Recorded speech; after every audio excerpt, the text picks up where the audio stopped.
I had always been drawn to old buildings, their history and character igniting a sense of wonder within me. I'd been apartment hunting for several weeks since my wife and I, or I should say soon to be ex-wife and I, are getting a divorce. When I found the listing for the apartment in the aged red brick building a few blocks away, I knew I had found my new home. The landlord had warned me that the building was old and came with its quirks, but I dismissed his concerns, eager to begin a new chapter in my life. The first few weeks went by without incident. My neighbors were quiet, and the creaky floors and drafty windows only added to the building's charm. However, there was one thing I couldn't shake, an inexplicable unease that washed over me every time I walked down the dimly lit hallway leading to my apartment. One evening, as I returned from work, I noticed something different about the hallway. The usual row of doors was interrupted by the sudden appearance of an extra door. Squeezed between apartment 3B and the stairwell, I stared at it, perplexed, knowing full well that it hadn't been there before. Painted black and adorned with an ornate brass handle, the door seemed to emit an ominous energy that I sensed was just wrong. Curiosity piqued, I approached the door, my hand reaching out to test the handle. To my surprise, it was locked. As I jiggled the handle, I heard a faint whimpering and scratching from the other side, as if someone or something was trapped. Behind the cavernous darkness of the door, I could sense something else, a primal hunger, an atmosphere of desperation.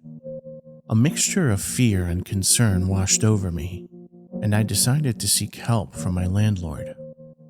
He arrived within minutes, his eyebrows furrowing as I explained the situation. As we approached the mysterious door, he grew silent, his face paling. To our shared horror, the door was now wide open, revealing a pitch-black void within. The whimpering had ceased, and an eerie silence filled the air. Mustering the courage, or should I say stupidity, we entered the room, flashlights illuminating the darkness. The walls were adorned with ancient symbols and dark, dried stains that seemed hauntingly familiar. In the center of the room sat a large wooden chest, its lid slightly ajar. My feelings of unease graduated to full-on dread, and I knew that whatever had been trapped inside had now been set free. "Let's get the fuck out of here," my landlord said. It was not a suggestion he had to repeat.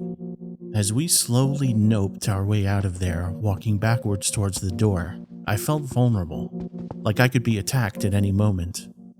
We made our way to the entrance and pulled the door closed, breathing a sigh of relief at the temporary respite, but feeling the still present tension in the air. Over the following days, strange occurrences plagued the building. Objects went missing, eerie whispers echoed through the halls, and residents reported encounters with ethereal, shadowy figures. The once quiet building had become a nexus of fear and paranoia. Determined to rectify my mistake, I began researching the symbols in the building's history. I discovered that it had once been the residence of a powerful occultist who had summoned a malevolent entity, imprisoning it within the wooden chest to harness its dark energy. The black door seemed to be a gateway between our world and the realm of this unholy being. As the occurrences intensified in the building, I gathered the necessary materials for a ritual to banish the entity and seal the doorway.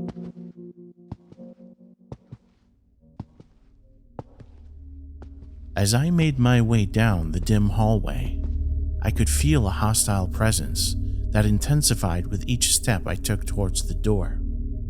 I was surprised to see the door wide open and the room pitch black inside. As I stood before the open door, my heart raced, knowing that I was the only one who could end this nightmare. I began reciting the incantation. The walls began to glow faintly, with symbols becoming visible with an ethereal light. A guttural growl filled the air. the entity enraged by my attempts to send it back. Unfazed, I continued on, and as the ritual reached its climax, the room shook violently and the black door began to close. The entity, now visible as a writhing mass of shadows, lunged towards me, its screeching howl piercing the air. With one final burst, I shouted the last words of the incantation, and a blinding light erupted from the symbols, forcing the evil back into whatever void it came from. The door slammed shut with a deafening crash, and the once menacing room returned to darkness. Exhausted, I stumbled back into the hallway, my heart pounding in my chest. The atmosphere in the building had shifted, the oppressive energy replaced by a sense of tranquility. As the weeks passed, the building slowly returned to its peaceful state. The black door remained closed, its presence now a benign oddity rather than a source of terror. Eventually, the landlord decided to have the mysterious door permanently sealed, and I watched as workers covered it with plaster and paint. Though the physical barrier between our world and the entity's realm was now obscured, the memory of that harrowing encounter remained etched in my mind. I had come to the old building in search of history and character, and I had found it in the most unexpected way. While I would never forget the terror that had been unleashed, I took some small solace in knowing that I'd played a part in protecting my home and neighbors from a force beyond our comprehension.